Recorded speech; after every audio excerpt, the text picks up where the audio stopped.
പറഞ്ഞാലും കുഴപ്പമില്ല, പക്ഷേ ഇവൻ്റെ കാര്യം നോക്കിക്കൊള്ളണം. നിൻ്റെ മുമ്പിൽ വീണ് കിടക്കുന്നവൻ്റെ കാര്യം നോക്കണം. അവനാണ് വിശ്വാസി എന്നാണ് പറഞ്ഞത്. ഇതാണ് യാക്കോബ് പഠിച്ചത്. പൗലോസ് അത് പഠിച്ചിട്ടില്ല. പൗലോസ് പഠിക്കാത്തത് കൊണ്ടാണ് പറഞ്ഞത് വിശ്വാസം മൂലം നീതീകരിക്കണം എന്ന് പറഞ്ഞതിൻ്റെ കാര്യം. യാക്കോബ് പറഞ്ഞ് നീതീകരിക്കത്തില്ല. യാക്കോബ് എന്താ പറഞ്ഞിരിക്കണമെന്ന് അറിയാവോ? 2:16 വായിച്ചേ. നിങ്ങളിൽ ആരെങ്കിലും ശരീരത്തിനാവശ്യമായത് അവർക്ക് കൊടുക്കാതെ സമാധാനത്തിൽ പോവുക, തീ കായുക, വിശപ്പടക്കുക എന്നൊക്കെ അവരോട് പറയുന്നെങ്കിൽ അതുകൊണ്ട് എന്ത് പ്രയോജനം? ആശ്വാസവചനം കൊണ്ട് എന്ത് പ്രയോജനമെന്നാ? ഒരു പ്രയോജനവും ഇല്ല. വിശ്വാസം തീർത്തിട്ടേ നാട്ടുകാരുടെ ആശംസകൾ പറഞ്ഞിട്ട് കാര്യമില്ലെന്നാ പറയണത്. അടുത്ത വായിച്ചേ. പ്രവൃത്തികൾ കൂടാതെയുള്ള വിശ്വാസം. 2:17 യാക്കോബിന്റെ എന്താ ഏറ്റു പറഞ്ഞ? പ്രവൃത്തികൾ കൂടാതെയുള്ള വിശ്വാസം അതിൽ തന്നെ നിർജീവമാണ്. ഇവിടെയാണ് യാക്കോബ് വെട്ടിത്തിരിക്കണത്. തേങ്ങ ഒട്ടക്കണ പോലെ ഒട്ടച്ചതി മാറ്റണം കണ്ടില്ല? 2 കഷ്ണമാക്കും. എന്താണ്? വിശ്വാസത്തെ 2ആയിട്ട് തിരിക്കും. എന്തു ചെയ്യും? ഒന്ന്, പ്രവൃത്തികൾ കൂടാതെയുള്ള വിശ്വാസം. പറഞ്ഞേ. പ്രവൃത്തികൾ കൂടാതെയുള്ള വിശ്വാസം അതിൽ തന്നെ നിർജീവമാണ്. അതാ വിഷയം. എന്താണ്? വിശ്വാസത്തെ തന്നെ യാക്കോബ് 2ആയിട്ട് പറയും. എന്താണ്? സജീവ വിശ്വാസമുണ്ട്, നിർജീവ വിശ്വാസമുണ്ട്. ഇവിടെയാണ് പൗലോസ് പണി മേടിക്കണത്. ഇത് ഈ കാര്യത്തിൽ യാക്കോബ് കറക്റ്റായിട്ട് സ്റ്റാൻഡ് എടുക്കും. എന്താണ്?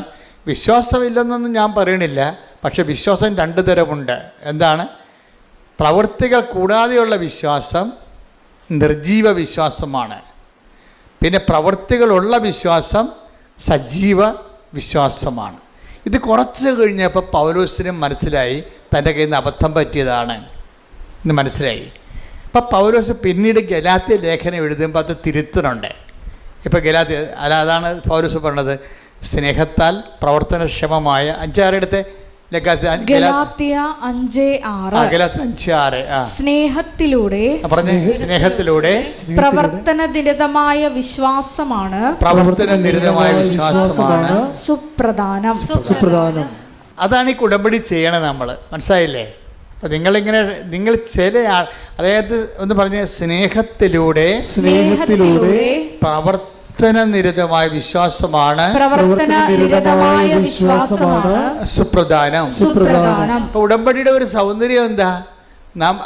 അതായത് ഇൻ കേസ് ഇപ്പം നിനക്ക് മറന്നു പോയെന്നില്ല. ഇപ്പം അവരെന്താ പറഞ്ഞ? സിൽവിയ, റിജോയ് ഇങ്ങനെ മറന്നുപോയി. എന്ത് മറന്നുപോയി? രജിസ്റ്റേർഡ് നേഴ്സ് ആകണമെന്നുള്ള ആഗ്രഹം തന്നെ മറന്നുപോയി. ദാറ്റ് മീൻസ് അവരുടെയൊക്കെ നെറ്റ് വർക്ക് ചെയ്യണില്ല.